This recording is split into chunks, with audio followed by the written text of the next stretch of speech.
अस्सलाम वालेकुम। कैसे हैं आप लोग? उम्मीद करता हूँ कि आप सब खैरियत से होंगे और जहाँ भी होंगे खुश होंगे। मेरा नाम है वहाब और मैं आपकी भेजी हुई स्टोरीज़ को नरेट करता हूँ। अगर आपके पास भी कोई स्टोरी है तो नीचे दिए गए डिस्क्रिप्शन में आप मुझे भेज सकते हैं ताकि आगे आने वाली वीडियोस का वो हिस्सा बने। तो बढ़ते हैं आज की स्टोरीज़ की तरफ।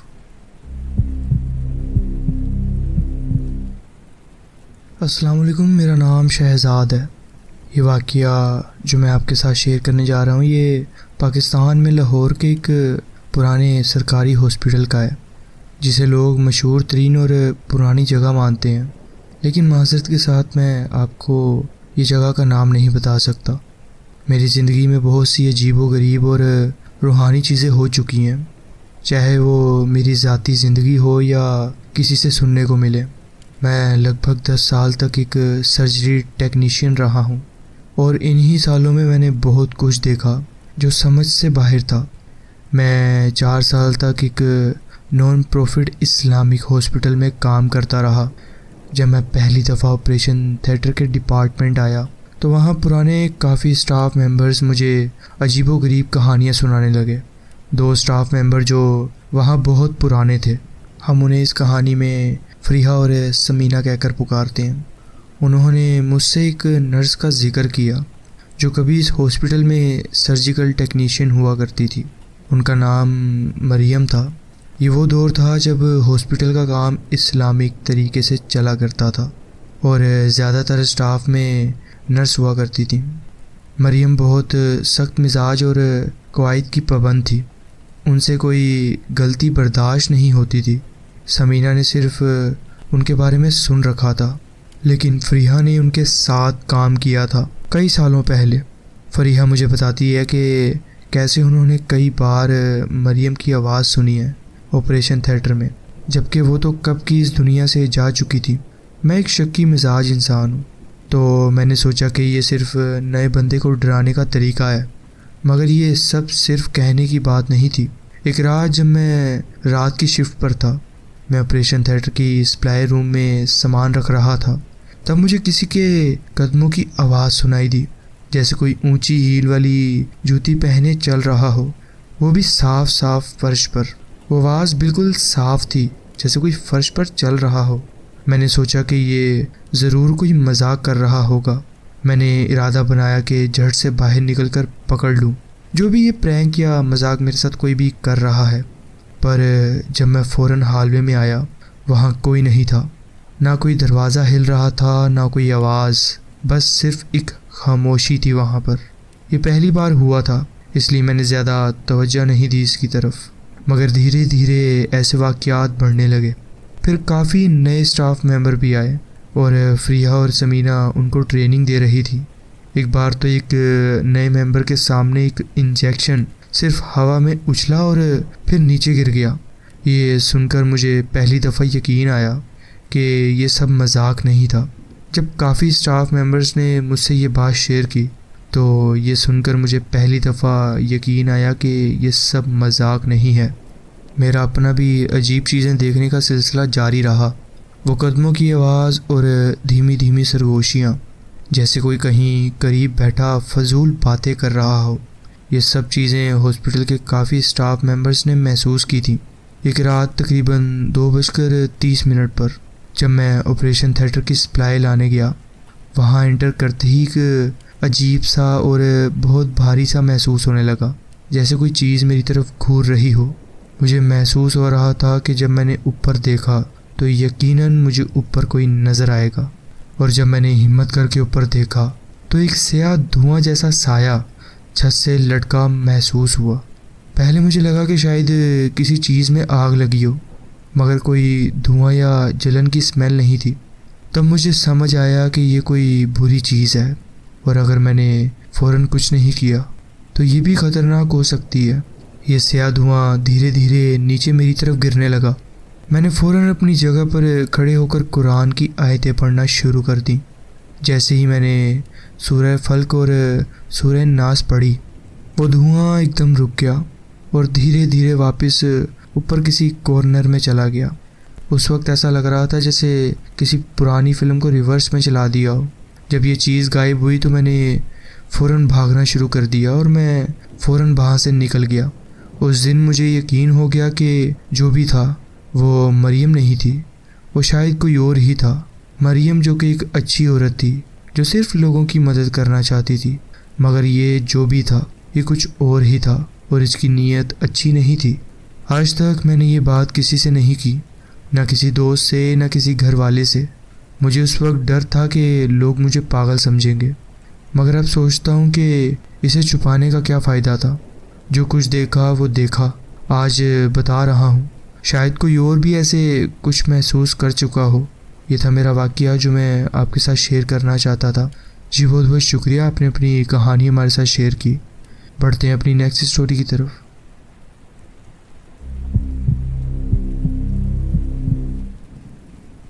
अस्सलाम वालेकुम, मेरा नाम परवेज़ है और मैं एक सिक्योरिटी गार्ड हूँ जो रात के वक्त ड्यूटी करता हूँ। मुझे पैरानॉर्मल चीज़ों पर यकीन नहीं है, यह कहने के था, लेकिन कुछ वाक़यात ऐसे हुए जो समझना मुश्किल हो जाता है मुझे। मेरी नौकरी ये है कि मैं लाहौर के एक पुराने गोदाम के बाहर रात की शिफ्ट करता हूँ जो कि जलने की वजह से खाली हो चुकी है। ये गोदाम 1 महीने पहले आग लगने की वजह से तबाह हो गया था और मालिक ने फ़ैसला किया था कि इसे दोबारा बनाया जाए, ना कि बस इसे उसी हालत में ठीक करा जाए। पिछले 1 महीने से यहाँ कुछ लोग छुप छुप के अंदर जा रहे थे, शायद माल लूटने या सिर्फ शरारत करने। मालिक इन चीज़ों से परेशान था क्योंकि वो बचा कुचा सामान निकलवाने और डेमोलिनेशन के पेपर तैयार करवाने में मसरूफ़ था। एक रात जब मैं ड्यूटी पर पहुंचा तो देखा कि गोदाम के साइड वाले 2 दरवाजे उजड़ चुके थे, यानी अपनी जगह से टूट चुके थे कह लें। ये देखकर मुझे शक हुआ कि कोई अंदर घुस चुका है। मैं धीरे से अंदर गया ताकि देखूं कोई चोर तो नहीं है। जैसे ही मैं गोदाम के अंदर चल रहा था मुझे महसूस होने लगा कि कोई मुझे देख रहा है। मैं 2 साल से सिक्योरिटी गार्ड हूँ और अब तक कभी अपनी बंदूक निकालने की ज़रूरत नहीं पड़ी थी, लेकिन उस रात मेरा हाथ मेरी बंदूक पर था। मुझे अजीब सी घबराहट महसूस होने लगी और साथ ही मुझे एक सर्दी का एहसास हुआ जो इस मौसम में बिल्कुल अजीब थी। अचानक पीछे से एक ज़ोर की आवाज़ आई। एक टेम्परेरी लाइट जो मालिक ने लगवाई हुई थी ज़ोर से गिर गई थी। मैंने फ़ौरन मुड़कर देखा, हाथ अब भी मेरी बंदूक पर था। उस वक्त मुझे सामने 2 आंखें नज़र आईं जो अंधेरे में मुझे घूर रही थीं। मैं कुछ पल के लिए झिझक गया, लेकिन अपने आप को संभालते हुए ज़ोर से बोला, ये प्राइवेट प्रॉपर्टी है, तुम्हें यहाँ से जाना होगा। लेकिन जो कुछ उसके बाद हुआ वो मेरी सोच से बाहर था। वो आंखें अजीब तरीके से हिलने लगीं। मैंने फ्लैशलाइट ऑन करके देखा तो सामने एक लड़की थी, लेकिन उसका चेहरा अजीब था। वो अजीब तरीके से हिल रही थी जैसे कोई मशीन हो। वो आधी दीवार के पीछे छुपी हुई थी। मैं एक कदम आगे बढ़ा और फिर से कहा, सुनो, यहाँ से चले जाओ। मेरी आवाज़ में हल्की सी कपकपी थी, लेकिन जो कुछ उसके बाद हुआ उसने मुझे बिल्कुल हिला कर रख दिया। वो लड़की अचानक इतनी ज़ोर से चीखी कि मुझे लगा मेरे कान फट जाएंगे। वो चीख इतनी खौफनाक थी कि मेरे रोंगटे खड़े हो गए। अब मुझे समझ नहीं आया कि क्या करूं। बस मैं पीछे हटा और जल्दी से बाहर की तरफ भागा। जैसे ही मैं गोदाम के दरवाजे के बाहर आया वो चीख एकदम बंद हो गई। मैंने वापस अंदर देखकर चीख कर कहा, अगर तुम यहाँ से नहीं गई तो मैं पुलिस को बुला रहा हूँ। लेकिन अंदर से कोई जवाब नहीं आया। मैंने फ़ौरन अपने फ़ोन से लोकल पुलिस को कॉल कर दी। पुलिस कुछ देर बाद पहुँच गई और हम गोदाम का जायज़ा लेने लगे। लेकिन अब जो देखा उसने मुझे अब और ज़्यादा हैरान कर दिया। जो टेम्परेरी लाइट गिर गई थी वो वापस अपनी जगह पर ठीक थी, जैसे कभी गिरी ही ना हो, और अंदर कोई भी नहीं था। ये मुमकिन ही नहीं था कि वो लड़की मेरे बाहर आने के दौरान निकल गई हो, क्योंकि मैं दोनों एग्जिट्स पॉइंट देख रहा था। पुलिस ने जब मुझसे स्टेटमेंट ली और मैं अपनी गाड़ी की तरफ चला गया तो बस एक ही बात कह सकता हूँ, जो कुछ हुआ वो या तो नामुमकिन था या फिर किसी सुपर नेचुरल चीज़ का असर था। और अब मैं बस इंतज़ार कर रहा हूँ कि ये गोदाम जल्दी से ठीक हो जाए। और याद रखें, हर वक्त डरने की कोई ना कोई वजह होती है। ये था मेरा वाक़या जो मैं आपके साथ शेयर करना चाहता था। जी बहुत बहुत शुक्रिया, आपने अपनी कहानी हमारे साथ शेयर की। बढ़ते हैं अपनी नेक्स्ट स्टोरी की तरफ।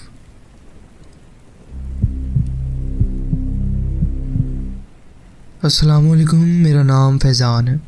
ये कहानी जो मैं आपके साथ शेयर करने जा रहा हूँ ये मेरे वालिद की दोस्त की है। उन्होंने मुझे इजाज़त दी है कि मैं ये कहानी शेयर कर सकूँ। ये वाक़या 2013 की सर्दी के मौसम में पाकिस्तान के खैबर पख्तूनख्वा में हुआ है। ये उस वक्त की बात है जब वो अपनी नौकरी से छुट्टी लेकर अपने गांव वापस जा रहे थे। दिसंबर का महीना था, ठंडी हवा चल रही थी। वो एक लंबे सफ़र पर थे और अकेले मुसाफिर का एहसास उन्हें और ज़्यादा बेचैन कर रहा था। अंकल बहुत थके हुए थे, सुबह से सफ़र कर रहे थे और अभी भी कुछ घंटों का सफ़र बाकी था। खैबर पख्तूनख्वा के ये रास्ते वैसे भी मुश्किल होते हैं और जब रात हो तो ये और भी ज़्यादा खौफनाक महसूस होते हैं। हर तरफ सिर्फ अंधेरा था और चाँद भी एक अजीब सी रोशनी डाल रहा था ज़मीन पर। ये सफ़र सिर्फ लंबे होने की वजह से नहीं बल्कि अकेले होने की वजह से भी अजीब लग रहा था। चलते चलते उनकी नज़र एक छोटी सी सड़क पर पड़ी जो पहाड़ों के दरमियान से गुज़रती थी। एक ऐसा शॉर्टकट था जो उनका सफ़र कम कर सकता था। अंधेरा और खौफ के बावजूद उन्होंने फ़ैसला किया कि वो इस रास्ते से गुज़रेंगे ताकि जल्दी गाँव पहुँच सकें। लेकिन उन्हें ये अंदाज़ा नहीं था कि यही फ़ैसला उनकी ज़िंदगी का सबसे बुरा फ़ैसला साबित होगा।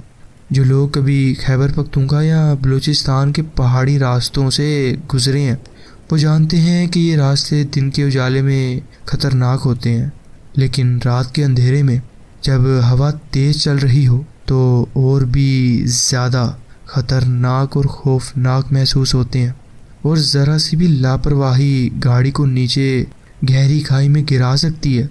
जब उन्होंने ये शॉर्टकट लिया उन्होंने फ़ौरन महसूस किया कि ये रास्ता पहले इतना सुनसान नहीं हुआ करता था। गाड़ी चलाते चलाते उन्होंने महसूस किया कि उनकी गाड़ी के पीछे शीशे के बाहर कोई आदमी उनके साथ साथ चल रहा है। पहले तो उन्हें समझ नहीं आया कि ये कैसे मुमकिन है। गाड़ी तेज़ रफ्तारी से चल रही थी और ये सिर्फ एक आम आदमी नहीं था, ये एक बूढ़ा आदमी था जो अजीब सी चाल से गाड़ी के साथ साथ भाग रहा था। उनका चेहरा साफ नहीं दिख रहा था मगर उसका अजीब सा अंदाज़ और उसकी रफ्तार कुछ नॉर्मल नहीं लग रही थी। अंकल का दिल तेज़ धड़कने लगा और पहले उन्होंने सोचा कि शायद उन्हें कोई वहम हुआ है, लेकिन जब उन्होंने एक बार फिर पीछे मुड़कर देखा तो उनको वही शख्स फिर से नज़र आया। अब की बार उसकी चाल फिर से तेज़ हो चुकी थी, लेकिन सबसे अजीब बात यह थी कि उसके कदम ज़मीन पर नहीं लग रहे थे, जैसे वो हवा में तैरता आ रहा हो उनके पास। फिर उन्होंने एक और बड़ी गलती की। घबराहट में उन्होंने गाड़ी रोकी, बाहर निकले और देखने की कोशिश की कि ये क्या हो रहा है। लेकिन जैसे ही उन्होंने अपनी आंखें इधर उधर, उन्हें वहाँ कुछ भी नज़र नहीं आया। ना कोई आदमी, ना कोई निशान, ना ही ज़मीन पर किसी के कदम के असर। रात की ठंडी हवा उनके चेहरे पर टकराई और उन्हें महसूस हुआ कि कोई उनके करीब है मगर नज़र नहीं आ रहा। अंकल ने सोचा शायद ये सब उनकी थकान की वजह से हो रहा है। अकेले लंबा सफ़र करना, वो भी ठंडी और अंधेरी रात में, किसी भी शख्स के होश पर असर डाल सकता है। इसलिए उन्होंने अपनी आंखें मसली और गहरी सांस लेकर इस बात को नज़रअंदाज कर दिया। लेकिन उनके दिल के किसी कोने में एक अजीब सी बेचैनी थी, जैसे कुछ सही नहीं हो रहा। फिर भी उन्होंने खुद को समझाया कि ये सिर्फ उनका जहन का खेल है। उन्होंने गाड़ी का दरवाज़ा बंद किया, इंजन स्टार्ट किया और फिर से अपनी मंजिल की तरफ चल दिए। लेकिन जैसे ही उन्होंने एक्सीलरेटर दबाया, गाड़ी चलनी शुरू हुई। उनकी नज़र अचानक पिछले शीशे पर पड़ी। पहले तो कुछ समझ नहीं आया, लेकिन जब उन्होंने ध्यान से देखा तो उनकी रगों में खून जमने लगा। वहाँ पिछली सीट पर वही बूढ़ा आदमी बैठा हुआ था, बिल्कुल चुप, बिना हरकत किए, सिर्फ उन्हें घूर रहा था। उसकी आंखें अजीब सी थी, जैसे उनमें कोई गहरा राज छुपा हो। ऐसा महसूस हो रहा था जैसे उनकी रूह उस से बांधी जा रही हो। अंकल का दिमाग एक पल के लिए बिल्कुल सुनसान हो गया, जैसे उनकी सोचने की सलाहियत ख़त्म हो गई हो। उनका दिल इतना तेज़ धड़क रहा था कि लग रहा था जैसे अभी सीने से निकलकर बाहर आ जाएगा। उनका पूरा जिस्म एकदम से ठंडा पड़ गया था। गाड़ी चल रही थी मगर उनका दिमाग फ्रीज हो चुका था। फिर अचानक उन्हें महसूस हुआ कि उनकी आंखें बंद हो रही हैं।